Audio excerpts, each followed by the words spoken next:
ഓം വിശ്വാനി ദേവസവിതർദുരിതാനി പരാസുവ യദ്ഭദ്രം തന്നഹാസുവ. ഓം പാവകാന സരസ്വതീ വാചേഭിർവാചിനീവതി യജ്ഞം വഷ്ടുധിയാവസോ. ഓം ചോദയത്രീ സുനുധാനാം ഛേദന്തി സുമധീനാം യജ്ഞം തതേ സരസ്വതി.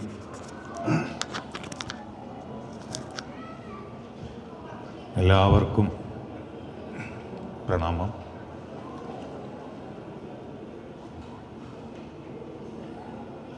ശ്രീനാരായണ ഗുരുദേവൻ്റെ 171ാമത് ജന്മദിന ആഘോഷത്തോട് അനുബന്ധിച്ച് പ്രഭാഷണം നടത്തുവാൻ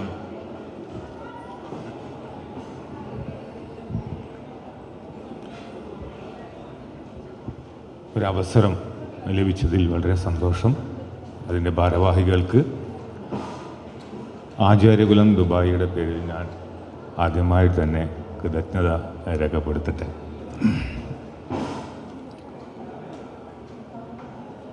ഞാനിവിടെ ഈ വേദിയിൽ ഇങ്ങനെ നിൽക്കുമ്പോൾ എന്ത് പറയണം, എന്താണ് സംസാരിക്കേണ്ടതെന്നുള്ളൊരു ആശങ്ക പൊതുവെ ഉണ്ടാവാറുണ്ട്, എല്ലാം ഉണ്ടാവാറുണ്ട്. പക്ഷെ ഇവിടെ നിൽക്കുമ്പോൾ ഈ ഒരു പ്രഭാഷണം ഇങ്ങനെ സംസാരിക്കാൻ വേണ്ടി തന്നെ ആദ്യമായിട്ട് എന്നെ വിളിക്കുന്നത് എൻ്റെ പ്രിയ സ്നേഹിതനായിട്ടുള്ള ഗണേഷാണ്. ഗണേഷിൻ്റെ ഒരു കോള് വരുന്നത് എനിക്ക് ഇടയ്ക്കൊക്കെ ഞാൻ ഗുരുദേവൻ്റെ കൃതികൾ ഒരു സ്വാധ്യായത്തിൻ്റെ ഭാഗമായിട്ട് ഇടയ്ക്കൊക്കെ എടുത്ത് വായിക്കും.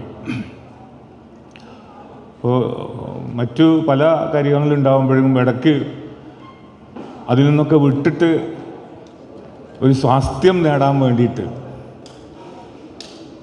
ഗുരുദേവൻ്റെ കൃതികൾ എടുക്കുമ്പോൾ ആ സ്വാസ്ഥ്യം എന്തുകൊണ്ട് കിട്ടുന്നു എന്ന് ചോദിച്ചു കഴിഞ്ഞാൽ നമ്മുടെ മനസ്സിൻ്റെ അടുത്തേക്ക്, ഏറ്റവും അടുത്തേക്ക് എത്തിച്ചേരുന്നൊരു ഭാഷ, ആ ഭാഷ നമ്മളോട് ഏറ്റവും അടുത്ത് നിന്ന് സംസാരിക്കുന്നതായിട്ട് തോന്നുമ്പോൾ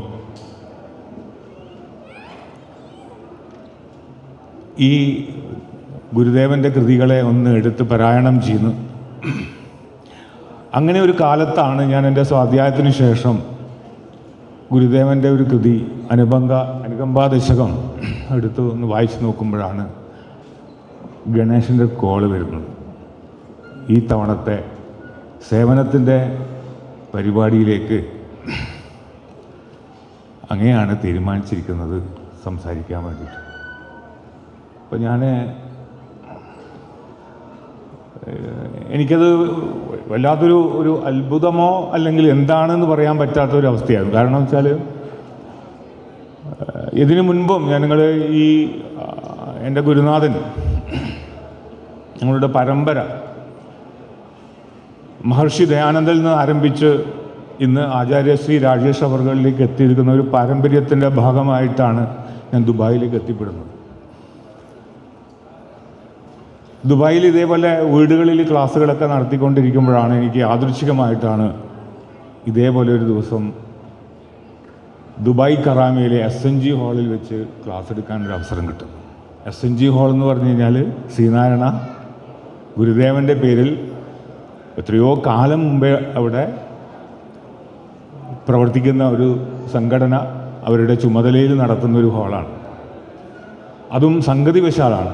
ഞാൻ അതുമുതൽ ഇതിനെ സാഗൂതം വീക്ഷിക്കുന്ന ഒരാളാണ്. അപ്പം എനിക്ക് തോന്നിയിട്ടുള്ള ഒരു കാര്യം,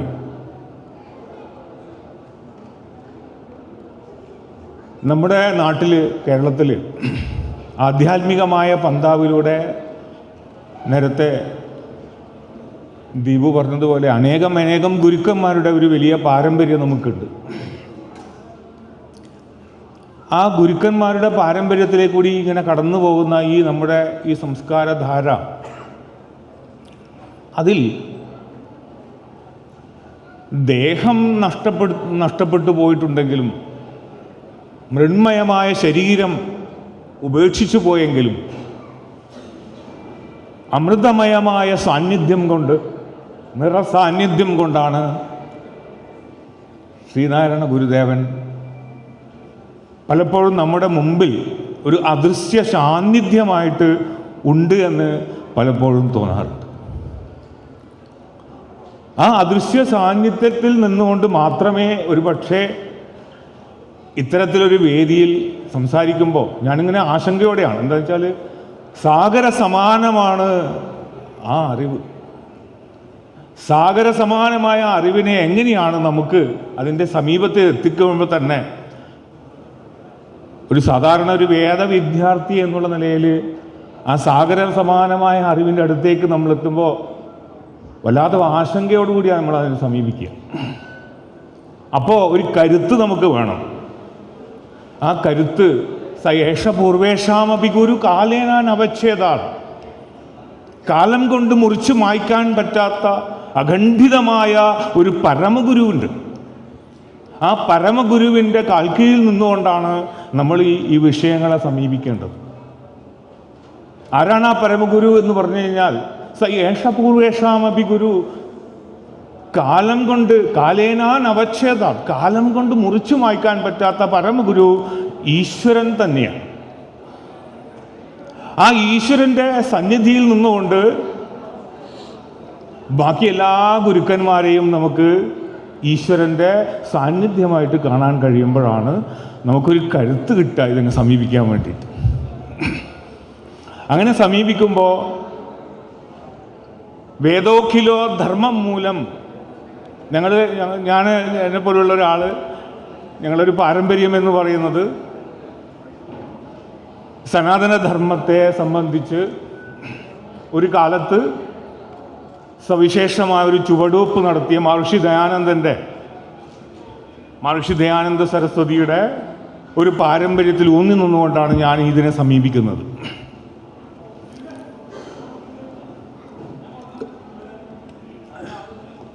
അങ്ങനെ സമീപിക്കുമ്പോൾ ഈ ചതയ ദിനത്തിൽ ഗുരുദേവനെ ഇങ്ങനെ സ്മരിക്കുമ്പോൾ ഞാൻ ആലോചിക്കുന്നത് ഗുരുദേവന് ഏറ്റവും കൂടുതൽ ഇഷ്ടപ്പെട്ട ഒരു ശബ്ദം അല്ലെങ്കിൽ ഒരു വാക്ക് ഏതായിരിക്കും? അദ്ദേഹം ഏറ്റവും അധികം ഇഷ്ടത്തോടു കൂടി സമീപിച്ച അല്ലെങ്കിൽ നമ്മളോട് പറഞ്ഞു തന്ന എന്തായിരിക്കും ആ ശബ്ദം?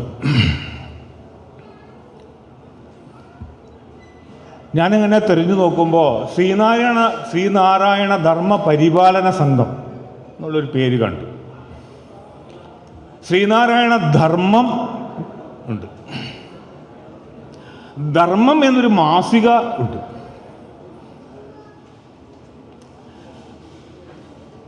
നോക്കുമ്പോൾ ധർമ്മം എന്ന ഒരു വാക്കിന് വലിയ പ്രാധാന്യം കൊടുത്തിട്ടുണ്ട്. ധർമ്മം ധാരയതേ ഇതി ധർമ്മ, എടുത്ത് ധരിക്കേണ്ടുന്നതാണ് ധർമ്മം എന്ന് ഗുരുദേവൻ പറഞ്ഞിട്ടുണ്ട്. അദ്ദേഹം ഏറ്റവും സന്തോഷത്തോടു കൂടി സ്വീകരിച്ച ഒരു പേര് ശ്രീനാരായണ ധർമ്മ പരിപാലനം, ധർമ്മത്തെ പരിപാലിക്കുക. അപ്പോൾ ഈ ധർമ്മത്തെക്കുറിച്ച് പറയുമ്പോൾ വേദോഖിലോ ധർമ്മമൂലം എന്ന് സ്മൃതി പറയുന്നു. വേദോഖിലോ ധർമ്മമൂലം, ധർമ്മത്തിൻ്റെ നാരായ വേര് ഏതാണെന്ന് ചോദിച്ചു കഴിഞ്ഞാൽ അത് വേദമാണ് എന്ന് പറയും. ധർമ്മത്തിൻ്റെ നാരായ വേദം.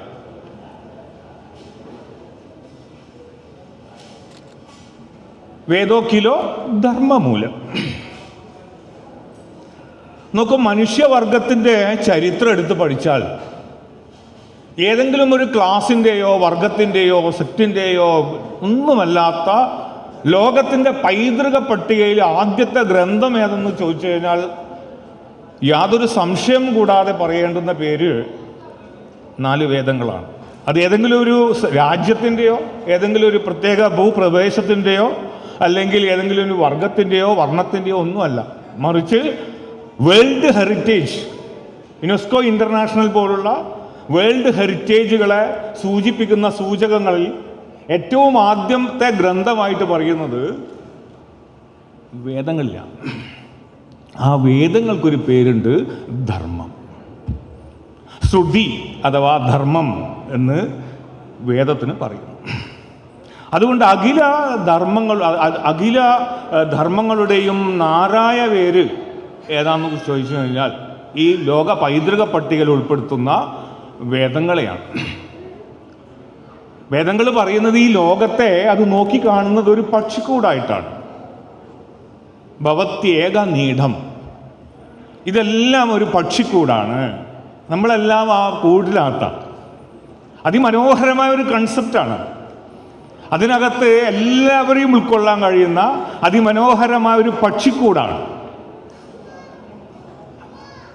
വേദം എന്ന് പറയുന്നത്. അങ്ങനെ വേദം ഈ ലോകത്തോട് പറയുന്നത് ഈ പ്രപഞ്ചമാകുന്ന പക്ഷിക്കൂടിനകത്താണ് നമ്മളെല്ലാവരും എന്നാണ്. ഈ പ്രപഞ്ചമാകുന്ന പക്ഷിക്കൂടിനകത്ത് നമ്മളെല്ലാവരും നിൽക്കുമ്പോൾ ഇതെങ്ങനെയാണ് ഇതിനെ കൈകാര്യം ചെയ്യേണ്ടത്? ധർമ്മം എന്നതാണ് നമ്മുടെ വിഷയം. ഇതിനെ എങ്ങനെ കൈകാര്യം ചെയ്യാം? നാരായണ ഗുരുദേവന് ഞാൻ നേരത്തെ പറഞ്ഞല്ലോ, സാഗര സമാനമായ അറിവിൻ്റെ ഒരു വലിയ ലോകത്തു നിന്നുകൊണ്ടാണ്. അപ്പോൾ അദ്ദേഹം ആർജിച്ചു വന്നിട്ടുള്ള വലിയൊരു ലോകം തന്നെ, ആർജിച്ചു വന്ന ഈ ലോകത്ത് ഈ ധർമ്മത്തെ സംബന്ധിച്ച്, വേദത്തെ സംബന്ധിച്ച്, വേദത്തിൻ്റെ പ്രാമാണ്യത്തെ സംബന്ധിച്ച് അദ്ദേഹം ഇതിനെങ്ങനെയാണ് നോക്കിക്കാണുന്നത് എന്നൊരു ഔത്സുക്യത്തോടുകൂടി ഒരു വേദവിദ്യാർത്ഥി എന്ന നിലയിൽ നമുക്ക് നോക്കാൻ പറ്റും. അങ്ങനെ നോക്കുമ്പോൾ അതിയായ സന്തോഷത്തോടു കൂടിയാണ് നമുക്ക് കാര്യങ്ങളെ മനസ്സിലാവുന്നത്. കാരണം നമുക്ക് ഒന്നിച്ച് ജീവിക്കാൻ, ഒന്നിച്ച് പരസ്പരം സംസാരിക്കാൻ, ഒരേപോലെ ചിന്തിക്കാൻ, ഒരുപോലെ അനുഭവിക്കാൻ ഈ പറയുന്ന തത്വസംഹിതകളോ നമ്മുടെ അറിവുകളോ ഇതിനെയൊക്കെ ഈ വേദം എന്ന് പറയുന്ന, ഈ ഹെറിറ്റേജ് എന്ന് പറയുന്ന, ഈ ധർമ്മം എന്ന് പറയുന്ന ഈ വിഷയത്തെ എല്ലാത്തിനെയും നമുക്കെല്ലാവർക്കുമായിട്ട് നമ്മുടെ ജീവിതത്തിലേക്ക് അനുസന്ധാനം ചെയ്യുവാൻ അത് എളുപ്പമല്ല. കാരണം ഗാന്ധിജി ഒരു പ്രാവശ്യം ശ്രീനാരായണ ഗുരുദേവനെ കാണുവാൻ കേരളത്തിൽ വന്നപ്പോൾ അവർ തമ്മിലുള്ളൊരു സംസാരത്തിൽ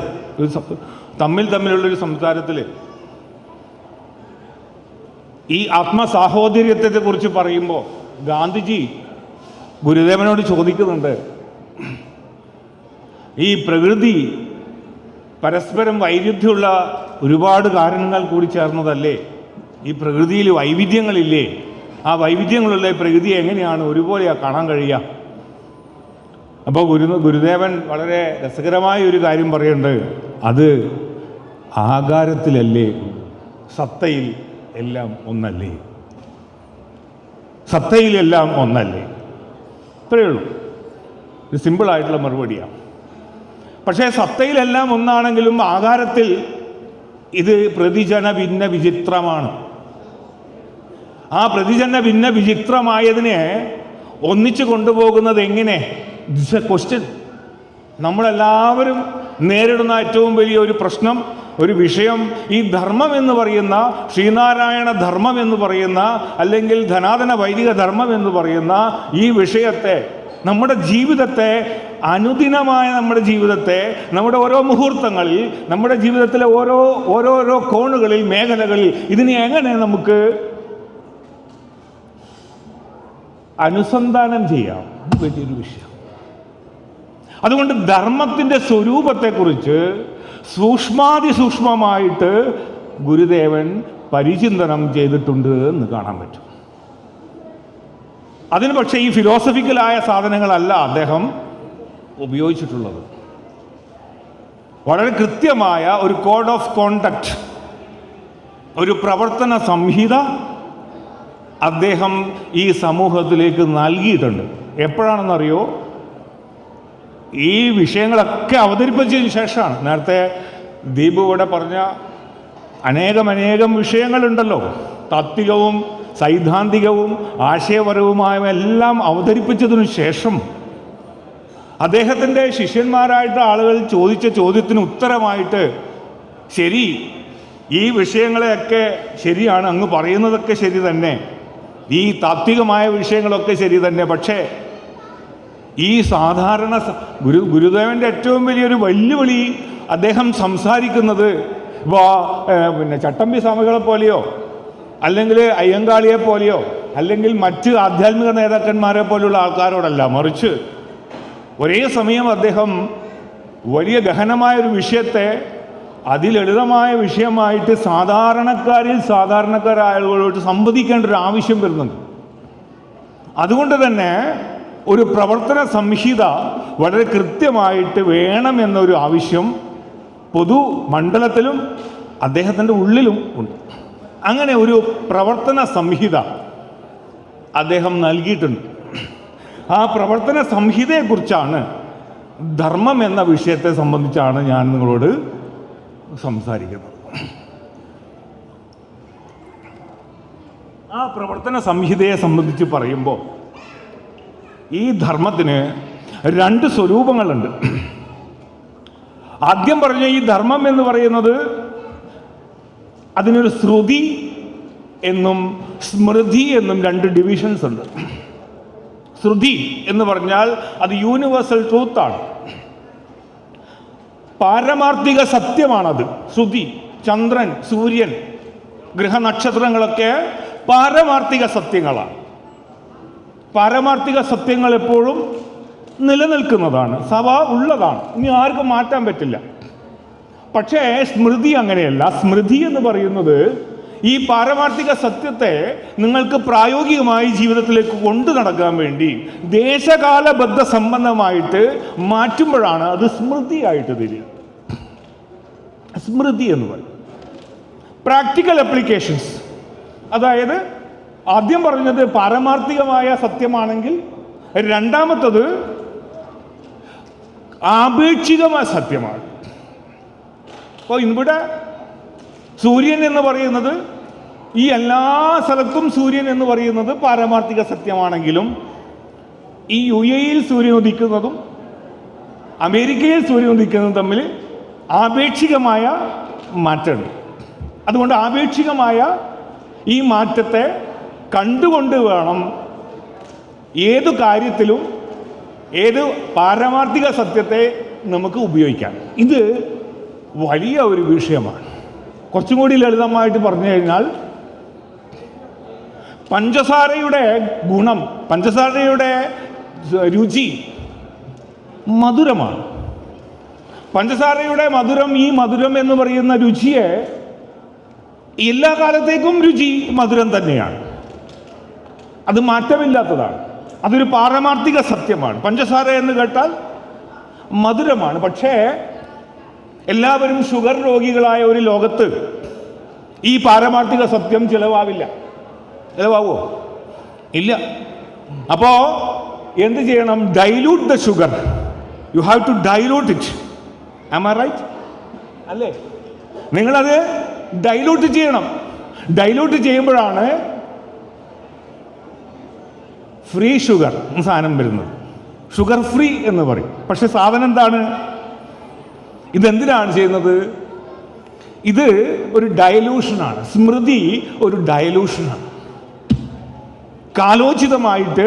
അതുകൊണ്ട് ഗുരുക്കന്മാരെ പോലുള്ള, പ്രത്യേകിച്ച് സൂക്ഷ്മ ദൃക്കുകളായ ഗുരുക്കന്മാർ ഇങ്ങനെ കാലദേശബദ്ധമായി വ്യക്തികൾക്കനുസരിച്ച് കാര്യങ്ങൾ മാറ്റി പറയും. മനസ്സിലായില്ലേ? അങ്ങനെ മാറ്റി പറഞ്ഞ ചരിത്രമുണ്ട്. അപ്പോൾ ഇത് മനസ്സിലാവില്ല.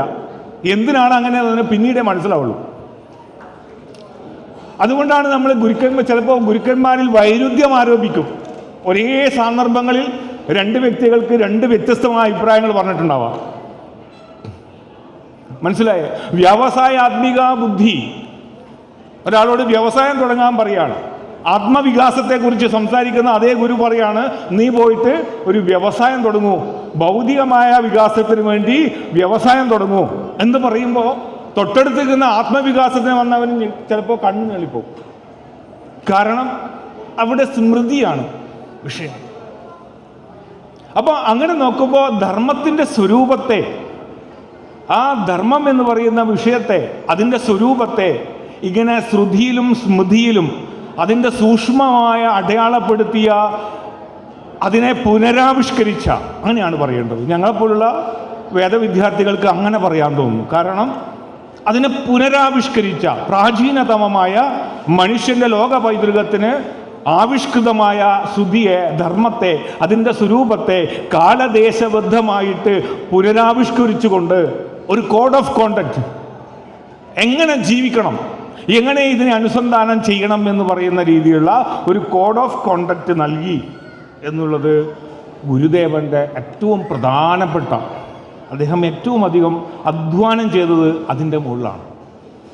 അതിൻ്റെ ധർമാധർമ്മ വിവേചനം, അതിനെ വ്യവച്ഛേദിച്ച് പഠിപ്പിക്കുക എന്ന് പറയുന്നതാണ് അദ്ദേഹം പിന്നീട് ചെയ്തിട്ടുണ്ട്.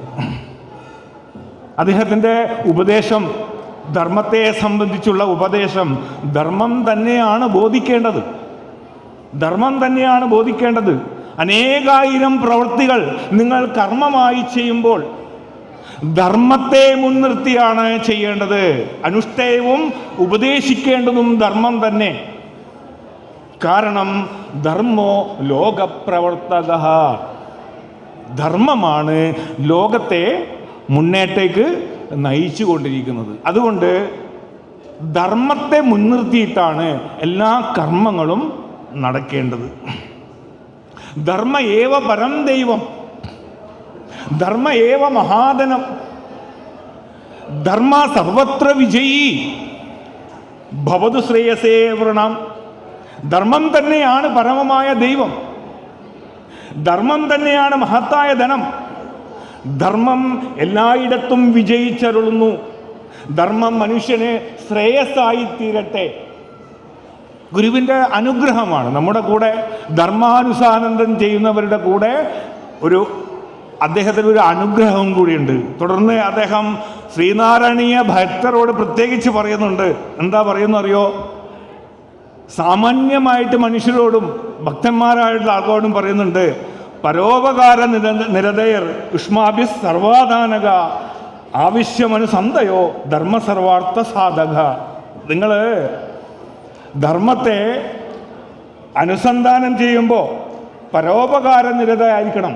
മറ്റുള്ളവർക്ക് ഉപകാരം ചെയ്തുകൊണ്ട് മുന്നോട്ട് പോവുക. അതിനകത്ത് ഒരു തരത്തിലുള്ള വീഴ്ചയും ഉണ്ടാകാൻ പാടില്ല. ധർമ്മത്തെ അങ്ങനെ വേണം അനുസന്ധാനം ചെയ്യാൻ. എന്നിട്ടോ ധർമ്മത്തെ അദ്ദേഹം സംഗ്രഹിക്കുന്നത് യഥോ ധർമാത്മനോ ദൃശ്യ. ഈ പ്രപഞ്ചത്തിൽ നിന്നാണ്, ധർമ്മത്തിൻ്റെ ഈ പ്രപഞ്ചത്തിൽ നിന്നാണ് ഈ ദൃശ്യപ്രപഞ്ചം ഉണ്ടായിട്ടുള്ളത്. അതിൽ നിന്നാണ് ആയതനം. ആയതനം എന്ന് പറഞ്ഞാൽ ഈ ദൃശ്യപ്രപഞ്ചത്തിൽ നിന്ന്, ഈ ധർമ്മപ്രപഞ്ചത്തിൽ നിന്ന് ഈ ദൃശ്യപ്രപഞ്ചം ഉണ്ടായിട്ടുണ്ട്. ഈ ദൃശ്യപ്രപഞ്ചത്തിൽ നിന്നാണ് നമുക്ക് ജീവിതം എന്ന് പറയുന്ന ആയതനം എന്നുള്ളത് ഉണ്ടായിട്ടുള്ളത്. അതുകൊണ്ട് യസ്മിൻ വിലയമാപ്നോധി, എല്ലാം അതിൽ വിലയം പ്രാപിക്കുന്നുണ്ട്. എന്നിട്ടോ അതിനാൽ എല്ലാം ധർമാർത്ഥമായിട്ടാണ് സ്ഥിതി ചെയ്യുന്നത്. അതുകൊണ്ട് ധർമ്മം എല്ലാത്തിൻ്റെയും അടിസ്ഥാനമാണ്. ശ്രുതി പറയാണ്, വേദോഖിലോ ധർമ്മമൂലം സ്മൃതിശീലേചു തദ്വിത ആചാരശ്ചൈവ സാധൂനാം ആത്മനത്തിഷ്ഠരേവിച. സ്മൃതിയിലൂടെ ഈ ധർമ്മത്തെ അനുസന്ധാനം ചെയ്യുമ്പോൾ ആചാരശ്ചൈവ സാധൂനാം ആത്മനി തുഷ്ടിരേവിച, ആത്മതുഷ്ടിയെ ലക്ഷ്യമാക്കിക്കൊണ്ട് അവനവൻ്റെ സന്തുഷ്ടി, അതാണ് അടിസ്ഥാനപരമായിട്ട്. അവനവൻ്റെ ഉള്ളിൽ സന്തോഷം ഉണ്ടാവണം. അവനവൻ്റെ ഉള്ളിൽ സന്തോഷം ഉണ്ടാവണമെങ്കിൽ ധർമ്മത്തെ ആചരണബദ്ധമാക്കി തീർക്കണം. ഒരാശയത്തെ പ്രവൃത്തി പദ്ധതിയിൽ എത്തിക്കുന്നതിനെയാണ് ആചരണം എന്ന് പറയുന്നത്.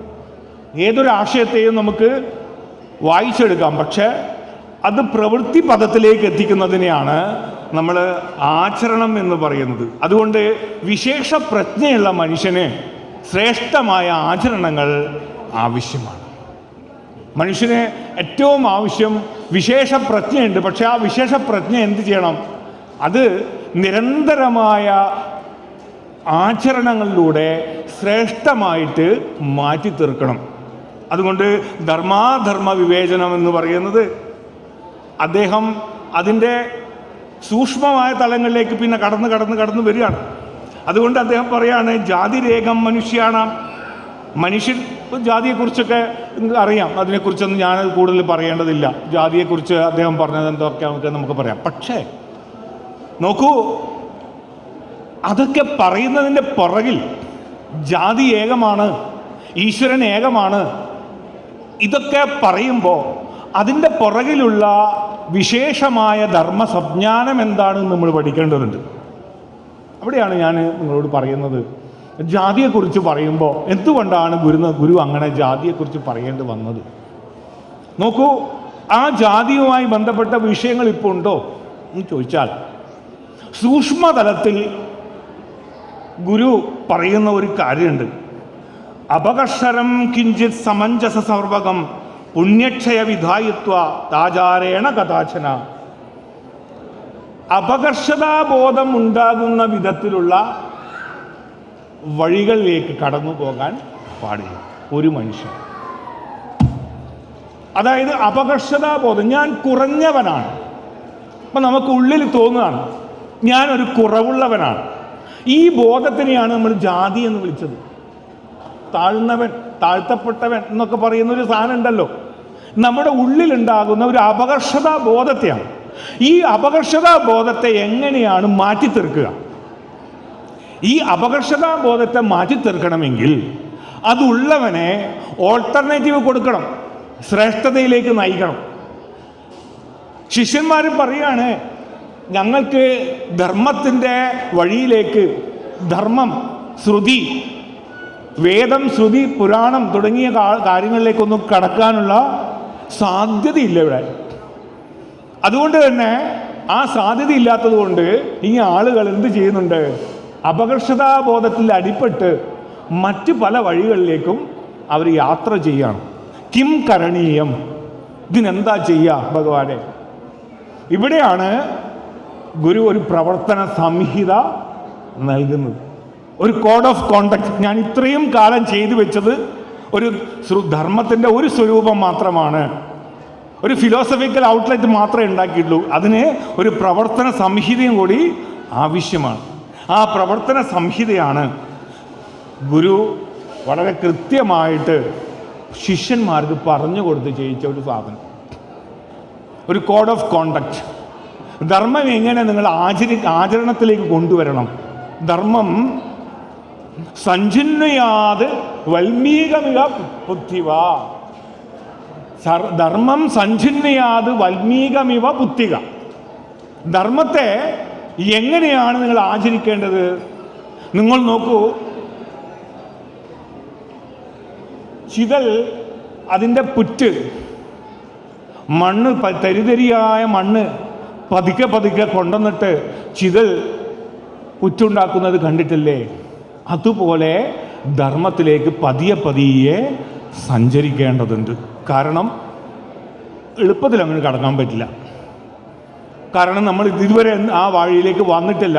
അതുകൊണ്ട് ധർമ്മം സഞ്ചിന്യാത്, ധർമ്മത്തിലേക്കുള്ള സഞ്ചാരം പതിയെ പതിയെ എങ്ങനെയാണോ ചിതൽ പുറ്റ് നിർമ്മിക്കുന്നത് അതുപോലെ കടക്കണം.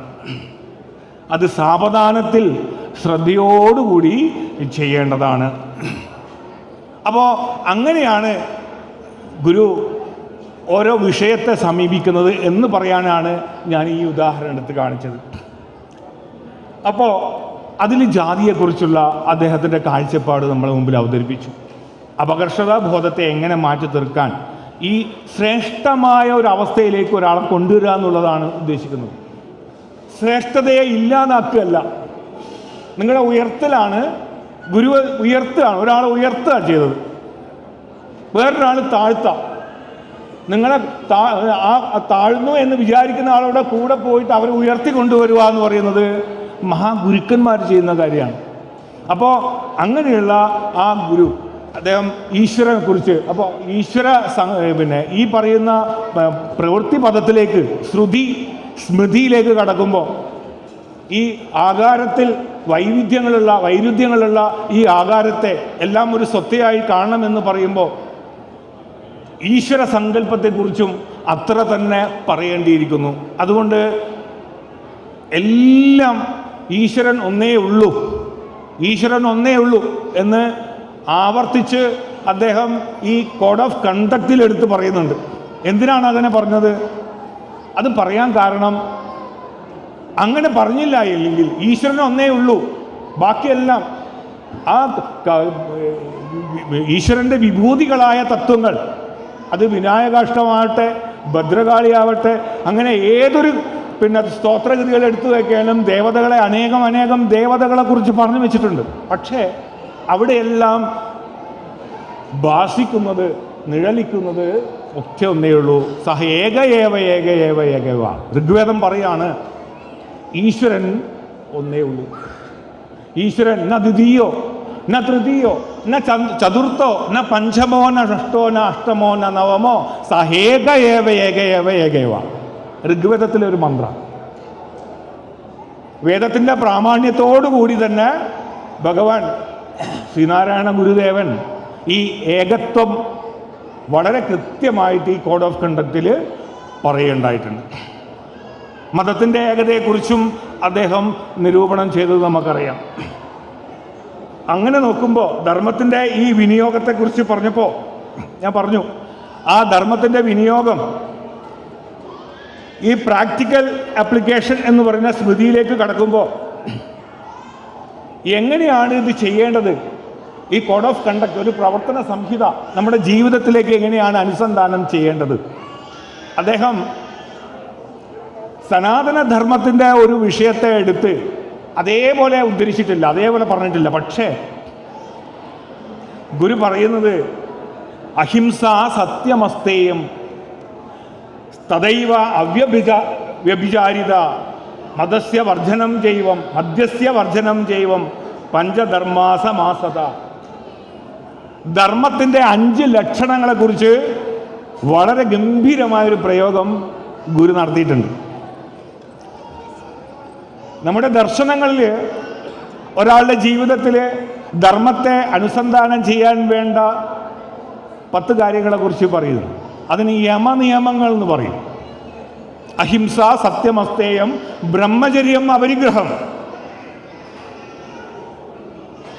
സൗജ സന്തോഷ തപസ്വാധ്യേയ ഈശ്വര പ്രണിധാനം. 5, 5, 10. ഇത് ദർശനങ്ങളിലുള്ളതാണ്. പ്രാമാണികമായി ശ്രുതിപ്രോക്തമാണ്. ഇതിനെ ആ കാലത്തെ സാമാന്യ ജനങ്ങൾക്ക് ഗുരു വളരെ ഗംഭീരമായി അവതരിപ്പിച്ച് കാണിച്ചിട്ടുണ്ട്. അതിലെന്താണ് പറയുന്നത്? അഹിംസ. ജീവകാരുണ്യ പഞ്ചകം എഴുതിയിട്ടുണ്ട് ഭഗവാൻ. അഹിംസയാണ്, ഒരു സംശയമില്ല. കൊല്ലരുതേ, തിന്നരുതേ എന്നൊക്കെ പറഞ്ഞു കഴിഞ്ഞാൽ ഇപ്പം നിങ്ങൾക്ക് മനസ്സിലാവുമെന്ന് എനിക്കറിയില്ല. മനസ്സിലായില്ലേ? ഇത് വലിയ പ്രശ്നമാണ്. ഞാനീ പറയുന്ന വിഷയമുണ്ടല്ലോ, ഈ പ്രാക്ടിക്കൽ ആപ്ലിക്കേഷനും ഗുരുവായിട്ടുള്ള ബന്ധപ്പെട്ട കാര്യങ്ങൾ ഇവിടെ പറയുമ്പോൾ എന്തായാലും പ്രശ്നം വെച്ചാൽ ഇതിൽ നിന്നൊക്കെ ഒരുപാട് ഡീവിയേറ്റ് ചെയ്ത് പോയിരിക്കുന്നു. നമ്മൾ ടോട്ടലി ഡീവിയേഷനാണ്, ചെറിയ തോതിലൊന്നല്ല.